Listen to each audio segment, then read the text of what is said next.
आपल्या सगळ्यांचं पुन्हा एकदा स्वागत। कोरोनाच्या 2 लाटांना आपण सगळे सामोरं गेल्यानंतर आता कुठे कोरोनाचा प्रादुर्भाव हा कमी होत होता, पण त्यात आता पुन्हा तिसऱ्या लाटेची भीती निर्माण झाली आहे आणि त्याला कारण ठरण्याची शक्यता आहे कोरोनाचा नवा व्हेरिएंट ओमायक्रॉन। या नव्या व्हेरिएंटमुळे इंग्लंडमध्ये जी स्थिती निर्माण झाली आहे त्याने सगळ्यांना धडकी भरते आहे, कारण इंग्लंडमध्ये गेल्या आठवड्यात कोरोनाचे नवे 17 लाख रुग्ण आढळले आहेत। त्यामुळे पुन्हा एकदा लॉकडाऊनच्या उंबरठ्यावर हा देश जाऊन पोहोचलाय। युरोपातल्या बऱ्याच देशांची याच दिशेने आता वाटचाल सुरू आहे। ओमायक्रॉनमुळे स्थिती गंभीर बनत चालली आहे, त्यामुळे इंग्लंडमधली आत्ताची स्थिती नेमकी काय आहे, त्याचबरोबर ओमायक्रॉनचा विस्फोट तिथे अचानक नेमका कसा झाला, व्हायरसच्या नियंत्रणासाठी नेमकं काय केलं जातंय, ओमायक्रॉन झाल्यावरची लक्षणं नेमकी काय, भारताला त्याचा कितपत धोका आहे, या सगळ्याबद्दल आपल्याला जाणून घ्यायचं आहे। आणि याबद्दल बोलण्यासाठी थेट इंग्लंडमधून हॅलो मेडिकल फाउंडेशनचे संस्थापक अध्यक्ष डॉक्टर शशिकांत अहंकारी आता आपल्या सोबत आहे। सर, आपलं खूप खूप स्वागत या खास कार्यक्रमात। नमस्कार सर, पहिला प्रश्न आहे की इंग्लंडमध्ये आत्ताची स्थिती नेमकी काय आहे? तुम्ही इंग्लंडमध्ये आहात, दुसरी लाट आणि आता ओमायक्रॉनमुळे जी स्थिती निर्माण झाली आहे यातला फरक नेमका तुम्हाला कसा जाणवतोय? आता सध्या गेल्या 24 तासामधले, म्हणजे आज 25ला ख्रिसमसची सुट्टी आहे, 25-26ला डॅशबोर्ड त्यांचा अपडेट होत नाही, पण गेल्या 24 तासामध्ये 1,22,186 कोविडचे रुग्ण या ठिकाणी नोंदवले गेलेले आहेत। आता या रुग्णांमध्ये साधारणपणे आता ओमिक्रॉनचं जर प्रमाण बघितलं आपण, ते आता रोजचं याच्यामधलं 30% पर्यंत गेलेलं आहे। म्हणजे एका दिवसामधले ओमिक्रॉनचे पेशंट याच 24 तासामध्ये जे नोंदवले गेले ते 35,404 आहेत, म्हणजे एवढी मोठी संख्या आहे। आणि ओमिक्रॉनची जी लागण झालेली आहे, म्हणजे फक्त डेल्टा होता नंतर ओमिक्रॉन आला, तर ओमिक्रॉनचे असलेले एकूण पेशंटची संख्या इंग्लंडमधली, UK मधली ही आता 1,14,625 पर्यंत गेलेली आहे। एवढ्या वेगाने हा आजार आता पसरतोय। परिस्थितीमध्ये दवाखान्यामधलं हॉस्पिटलायझेशन सुद्धा खूप वेगाने वाढत आहे, जे साधारणपणे रोज 2-1,000 रुग्ण दवाखान्यामध्ये हॉस्पिटलाइज होत आहेत। आणि आतापर्यंत याच्यातली जे डेथ झालेले आहेत ओमिक्रॉनचे, ते 17 पर्यंत ओमिक्रॉनचे मृत्यू UK नोंदवले गेलेले आहेत। आता हे डेल्टा आणि ओमिक्रॉन असं बघता बघता दोन्ही मिसळून गेल्यासारखं ओमिक्रॉनचा डॉमिनन्स हा डेल्टापेक्षा सध्या जास्त वाढत चाललेला आहे आणि त्याची इन्फेक्टिव्हिटी प्रचंड आहे। आणि आता जे निर्बंध सध्या परत सरकारने सुरू केलेत, गेल्या 10 दिवसापासून 15 दिवसापासून प्रचंड पॉलिटिकल लेवलवरती, राजकीय पातळीवरती घडामोडी घडत आहेत। काही लोक विरोध करतायत राजकारणामधले, त्यांच्यातले पार्लमेंटमध्ये वगैरे, पण प्रचंड बंधनं ते आणायचा प्रयत्न करतायत। म्हणजे ते आणले नव्हते, त्याच्यामुळे आता जे वाढलेलं आहे, आता कोविड पास यांनी लागू केलेलं आहे की ज्या ठिकाणी इंडोर कुठे जायचं असेल तर तुमच्याकडे वॅक्सिनेशन तर कम्प्लीट फुल झालेलं पाहिजे, नसता तुमच्याकडे RT-PCR टेस्ट निगेटिव्ह असली पाहिजे, तरच तुम्हाला तिथे जाता येईल। ओमिक्रॉनच्या बंधनामधला सगळ्यात महत्त्वाचा भाग हा मास्क आहे, की इंडोर मास्क बंधनकारक केलाय। आणि इंडोर मास्कसाठी म्हणून जर मास्क वापरला नाही तर त्याच्यावरती पोलीस कारवाई करू शकतात, 100 पाऊंडांपासून 500 पाऊंडांपर्यंत दंड घेऊ शकतात। सोशल डिस्टन्सिंग तर त्यांनी हे केलेलं आहे, पण सध्या इतकं प्रेशर गव्हर्नमेंटवरती ख्रिसमसचं आहे की त्या ख्रिसमसच्या सणांमुळं लोक एकमेकांच्याकडे जे जाणारे करणारे मार्केट वगैरे सगळं फुल, ते कंट्रोल करताना या सरकारची सध्या नुसती धावपळ होत असलेली अशी दिसतीये। म्हणजे आत्ताच्या या परिस्थितीमध्ये तसं बघितलं गेलं तर पुढे उद्यापासून म्हणजे 27 तारखेपासून कदाचित इंग्लंडमध्ये मोठ्या प्रमाणात लॉकडाऊन होण्याची शक्यता सुद्धा नाकारता येत नाही। मार्चपर्यंत लॉकडाऊन असण्याची शक्यता आहे, अशी चर्चा चालू आहे सध्या। तुम्ही आता ओझरता उल्लेख केला सर, डेल्टा व्हेरियंटचा आपण सगळ्यांनी सामना केलेला आहे, त्याचा प्रादुर्भाव सुद्धा काही देशांमध्ये झाला होता। आता एक शब्द वापरला जातोय तज्ञांकडून, तो म्हणजे डेल्मिक्रॉन। म्हणजे हा शब्द डेल्टा आणि ओमायक्रॉन या 2 शब्दांपासून तयार करण्यात आलाय आणि हा 2 अर्थांनी सध्या वापरला जातोय। त्यातला पहिला म्हणजे एकाच वेळी 2 प्रकारच्या कोरोना विषाणूंचा होणारा प्रादुर्भाव, आणि दुसरा म्हणजे या दोन्ही विषाणूंमधील रचनेतून संयुक्तरित्या निर्माण होण्याची शक्यता असलेल्या नव्या प्रकारचा विषाणू। तर अशी काही शक्यता दिसते का? तशा कुठल्या नव्या व्हेरिएंटने सध्या जन्म घेतलेला आहे का? नाही, ऍक्च्युअली व्हेरिएंटची जी नावं आहेत ना, ही देत असताना इटालिक नावं असतात, ही इटालिक अशा वर्ड्स मधली ABCD वगैरे अशी। ते डी पर्यंत डेल्टा आलाय, नंतर पुढे ते येतात इटालियन याच्यामध्ये, म्हणून त्यांनी ते ओमिक्रॉन हा शब्द घेतलेला आहे। त्यामुळे तो डेल्टा आणि ओमिक्रॉन हे 2 एकत्र आलेले असं नाहीये। ऍक्च्युअली ओमिक्रॉनच्या इव्हन कोविडच्या विषाणूंमधली एक महत्वाची गोष्ट अशी आहे की प्रचंड वेळेला याचं म्युटेशन झालंय। जवळजवळ 60 वेळेला हा व्हायरस गेल्या 2 वर्षामध्ये म्युटेट झालेला आहे। तो जेवढ्या जास्त वेळेला म्युटेट होईल तेवढ्या जास्त त्याचा धोकादायकपणा वाढतो. आणि लसीकरण जे करतो आपण, ते लसीकरणाचा परिणाम हा त्या कोविडच्या स्पाइक्सवरती होत असतो. हे बदलतात. म्युटेशन झालं की त्याचं स्ट्रक्चर बदलतं आणि स्ट्रक्चर बदललं की मग व्हॅक्सिनची जी इफेक्टिव्हिटी आहे, त्याचा जो परिणाम आहे, तो कमी व्हायला लागतो. त्यामुळे डेल्टा आणि ओमिक्रॉन दोन्ही मिळून इन्फेक्शन असं नाही आहे ते. डेल्टाचे इन्फेक्शन कमी होऊन डॉमिनन्स जो आहे आता वाढत असलेला, तो ओमिक्रॉनचा वाढू लागलेला आहे. आणि त्याचं कारण असं आहे की ओमिक्रॉनची इन्फेक्टिव्हिटी खूप मोठ्या प्रमाणात आहे. म्हणजे त्याचा स्प्रेड हा मोठा आहे. आणि तुम्ही ज्यावेळेला म्हणाल की काय युकेमध्येच का एवढा वाढला, युकेमध्ये युकेचं उदाहरण म्हणजे पॅन्डेमिक त्यांना चांगलं कंट्रोल करता आलं नाही चायनासारखं असं म्हणता येईल. चायनामध्ये कसं आहे की चायनामध्ये ऑथॉरिटेरियन आहे. हे कुठे काही केसेस झाल्या की ताबडतोब ते लॉकडाऊन करू शकतात, थांबू शकतात वगैरे. इथली बंधनं बरीचशी कमी झालेली होती सगळी. मास्क वापरणं कमी झालेलं होतं, शाळा सुरू झालेल्या होत्या आणि शाळेमधल्या मुलांना व्हॅक्सिन दिलेलं नव्हतं. आणि मग या सगळ्या कारणांमुळे सोशल डिस्टन्सिंग इथलं बंद झालेलं होतं, म्हणजे मार्केट ओपन झालं होतं, इकॉनॉमी रोल आउट झालेली होती. या सगळ्याचा परिणामाला आता युकेला तोंड द्यावं लागतं. आणि म्हणून जे काही पेशंटची संख्या आहे सध्याची, आता त्याच्यामध्ये नॉन व्हॅक्सिनेटेड आणि व्हॅक्सिनेटेड दोन्ही प्रकारचे आहेत. बरोबर. आणि आता त्यांनी तिसरा डोस हा बूस्टर डोस म्हणून सुरू केलेला आहे. तो सुद्धा आता चांगली गोष्ट अशी आहे की त्यांनी इतक्या वेगाने तो सुरू केलाय की तो 50% पेक्षा जास्त लोकांना तो पोहोचला. म्हणजे आता 33 लाख लोकांना इथे याचा तिसरा डोस मिळालेला आहे. पहिला डोस 89% लोकांना आहे, दुसरा डोस 82% लोकांना आहे, तिसरा डोस हा आहे आता 50%च्या पुढे गेलेला आहे, 51-52% पर्यंत. त्या दृष्टीनं ज्या देशांमध्ये, म्हणजे मी तुम्हाला बाय द वे ते तुमच्या इथं सांगून टाकतो की 108 देशामध्ये आता ओमिक्रॉन आहे. त्यातल्या WHO संलग्न असलेले जे देश आहेत, त्या देशातलं लसीकरणाचं प्रमाण हे 40% पर्यंत पण गेलेलं नाही. त्याच्यामुळे जगापुढे आता मोठी भीती आहे. पण इंग्लंडमधलं सुद्धा लसीकरणाचा दर आपण बघितला आणि त्यानंतर भारतातली एक आकडेवारी आहे ती म्हणजे ओमायक्रॉनचे जे रुग्ण आतापर्यंत आढळलेले होते त्यातल्या 91% रुग्णांनी सर साधारणतः कोरोना विरोधातली जी लस आहे त्याचे दोन्ही डोस घेतले होते आणि काही रुग्णांनी बूस्टर डोस सुद्धा घेतलेले होते. पण अशा स्थितीत सुद्धा त्यांना ओमायक्रॉनची लागण झालेली आहे. त्यामुळे लसीकरण ओमायक्रॉन या नव्या व्हेरियंटवर कितपत प्रभावी आहे असं म्हणता येईल? नाही, हा प्रश्न अत्यंत महत्वाचा आहे आणि हे सर्व आपल्या लोकांनी, श्रोत्यांनी पण ऐकताना लक्षात ठेवावं. ज्या वेळेला कोरोनावरची कोविडवरचं लसीकरण सुरू झालं, इम्युनायझेशन जगभर, त्यावेळेला पहिल्या दिवसापासून असं सांगण्यात आलं की या लसीकरणामुळं कोविड होणार नाही असं आपल्याला म्हणता येणार नाही, पण त्याच्यामुळे असलेली जी मॉर्टॅलिटी आहे, म्हणजे मॉर्बिडिटी आणि मॉर्टॅलिटी म्हणतो आपण, की कोविडचा आजार होणं आणि कोविडमुळे मृत्यू होणं, तर मृत्यू होण्याचं प्रमाण मात्र 100% बऱ्याच मोठ्या प्रमाणामध्ये याच्याने कमी होईल असं म्हटलं गेलं. म्हणून कोविडचं लसीकरण जास्त झालेलं असल्यामुळेच तुम्हाला आता डेथ रेट इथला कमी झालेला दिसतो, की डेथ रेट नाही आहे जास्ती, इन्फेक्शन आहे.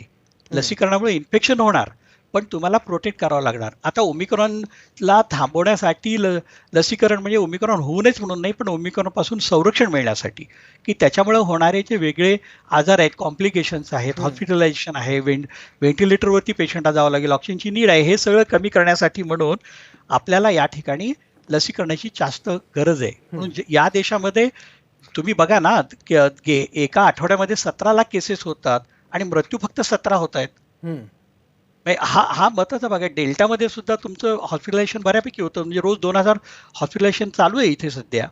त्यात ओमिक्रॉनचे किती सांगता येत नाहीत, पण साधारणपणे मृत्यूचं प्रमाण फार कमी आहे. त्याचं कारण हे लसीकरण आहे. म्हणजे आपल्या सर्व जनतेने हे लक्षात घ्यावं, आपल्या देशातल्या सरकारांनी लक्षात घ्यावं की लसीकरणामुळं आपल्याला याची साथ, इन्फेक्टिव्हिटी कमी कदाचित करता येणार नाही, पण त्याच्यातली मॉर्टॅलिटी कमी करता येईल. म्हणून लसीकरण अत्यंत महत्वाचं आहे. ठीक आहे डॉक्टर, एकमत होऊ शकलं नाहीये की ज्यांचं 2 वेळा लसीकरण झालंय त्यांनी बूस्टर डोस घ्यावा का, तर ओमायक्रॉनला थोपवण्यासाठी बूस्टर डोस घेणं गरजेचं आहे, याबद्दल काही विचार प्रवाह, याबद्दल कुठले रिसर्च पेपर्स आलेले आहेत? तुमचं त्याबद्दल काय मत आहे, बूस्टर डोस आणि ओमायक्रॉन?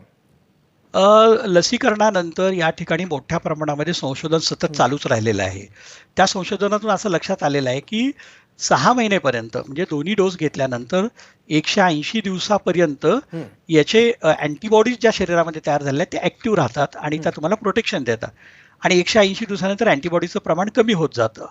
आता हे ज्या वेळेला लक्षात आलंय त्यावेळेला त्यांनी शास्त्रज्ञांनी सांगितलं की 180 दिवसाच्या नंतर बूस्टर सुरू करा. म्हणून अजून ओमिक्रॉन इथे सुरू व्हायचा होता त्याच्या अगोदर, मी इथे आलो सप्टेंबरमध्ये, आणि मला ऑक्टोबर सप्टेंबरच्याच तिसऱ्या आठवड्यात दुसऱ्या-तिसऱ्या आठवड्यामध्ये मला बूस्टर डोस मिळाला मला आणि मिसेसला.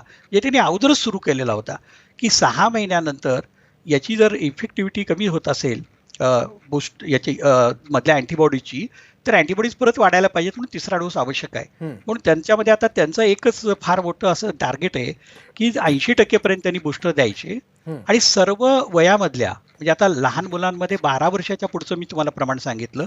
आता 12 वर्षाच्या आतमध्ये सुद्धा मुलांना सुद्धा त्यांनी आता इम्युनायझेशन व्हॅक्सिन सुरू केलेलं आहे. म्हणजे व्हॅक्सिन शिवाय पर्याय नाही असं सगळ्या जगातल्या लोकांनी लक्षात घेतलं पाहिजे. त्याच्यामुळे आपण बरोबर आहे. ठीक. अजून एक प्रश्न आहे तो म्हणजे कोरोनाचे आतापर्यंत जे व्हेरियंट्स आलेले आहेत त्यांची लक्षणं आणि आता ओमायक्रॉन जो वेगाने पसरतोय त्याची काही लक्षणं यामध्ये काही फरक तुम्हाला आढळलाय? काही नवी लक्षणं तुम्हाला जाणवलेली आहेत ओमायक्रॉनची?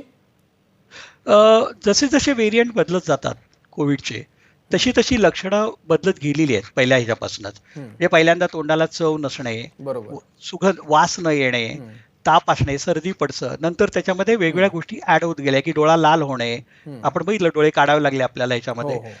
हे तसंच आत्ताच्या या व्हेरियंटनी काय झालंय, या व्हेरियंटमध्ये 2 नवीन लक्षणं आलेली आहेत. एक आहे तो टॅकिकार्डी आहे, म्हणजे हृदयाचा जो वेग आहे, पल्स रेट आपण नाडीचा दर म्हणतो, तो वाढतो.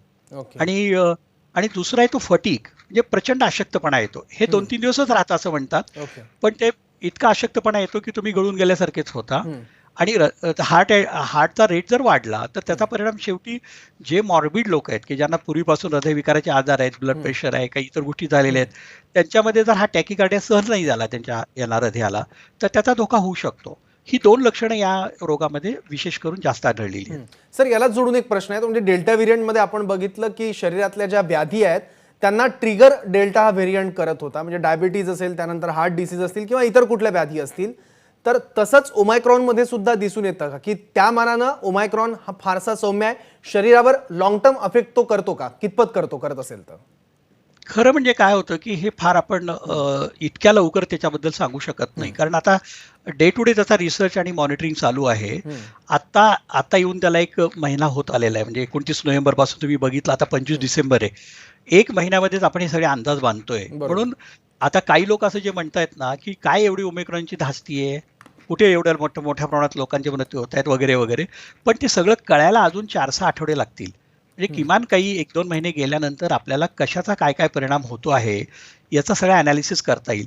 आणि आत्ताचं मी तुम्हाला म्हणाल्याप्रमाणे हा एक महत्त्वाचा भाग आहे की युरोप हे सध्या या सगळ्या कोविडच्या केसेसच्या इपी सेंटरला आहे. नेहमी असंच होतं की पहिल्यांदा युरोपमध्ये होतं, युरोपमधून ते नॉर्थ अमेरिकेमध्ये जातं आणि नॉर्थ अमेरिकेतनं परत ते भारतासारख्या आणि एशियन कंट्रीजमध्ये येतं. तर आत्ताचे इथे जे झालेले जे लसीकरणाचं ज्या देशांमध्ये जास्त मोठ्या प्रमाणात लसीकरण झालं त्या ठिकाणी तुम्हाला डेथचं प्रमाण हे कमी झालेलं दिसतंय. आणि आता हे लसीकरणाचं प्रमाण ज्या देशामध्ये कमी आहे तिथे आता हा पोचू लागलाय, तर त्याची मग काय होणार आहे आत्ता काही सांगता येत नाही. आणि इतर तुम्ही म्हणालात की शरीरामधला इतर व्याधींवरती होणारा परिणाम निश्चितपणे आपल्याला तो 2-4 महिन्यानंतर कळायला लागेल, आत्ताच कळणार नाही.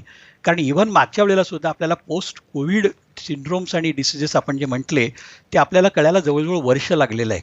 की एकदा कोविड होऊन गेला त्या लोकांना नंतर डायबिटीज झालाय, कोणाचे केस गळून गेलेले आहेत, कोणाला काही इतर कंडिशन्स झालेल्या आहेत. तर तो परिणाम हा नक्कीच त्या व्हायरसचा आहे. ओमिक्रॉनचा काय आहे त्याला आत्ताच काही सांगता येणार नाहीये. ठीक आहे डॉक्टर, ओमिक्रॉन पासून बचावासाठी लसीकरण हा एक मार्ग तुम्ही सांगितलाच आहे, पण लसीकरण सोडून इतर कुठल्या गोष्टी आहेत की ज्या आपण पाळणं गरजेचं आहे किंवा ज्या करणं गरजेचं आहे जेणेकरून ओमिक्रॉनला जास्तीत जास्त दूर ठेवण्याचा प्रयत्न आपण करू शकतो? अशा कुठल्या गोष्टी आहेत? खरं म्हणजे हा कोविडच आहे ना. आपण कोविडमध्ये जी त्रिसूत्री सांभाळलेली आहे की मास्क वापरणे, हात वरचेवरती धुणे, सोशल डिस्टन्सिंग करणे, लसीकरण, ह्या ज्या 4 गोष्टी आहेत या गोष्टी सगळ्याच याच्यामध्ये कोविडमध्ये आपल्याला कराव्या लागतील.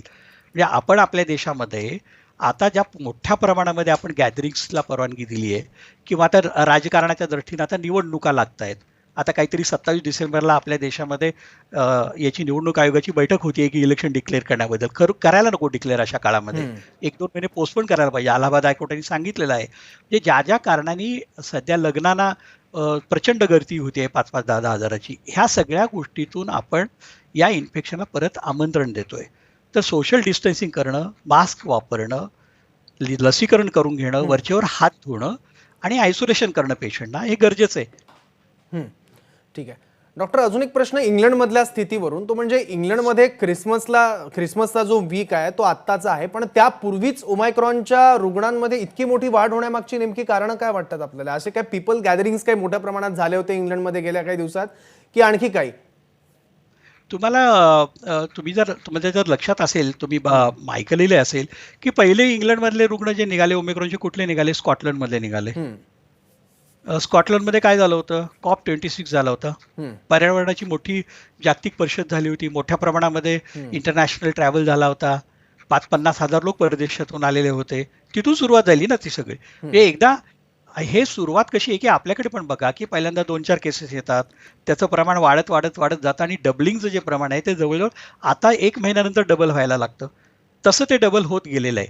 म्हणून इथे इंटरनॅशनल ट्रॅव्हलला परवानगी दिलेली होती, लोक येत होते, मग त्यावेळेला त्याच्यातून प्रसार होत होता आणि हळूहळू हा प्रसार होतो.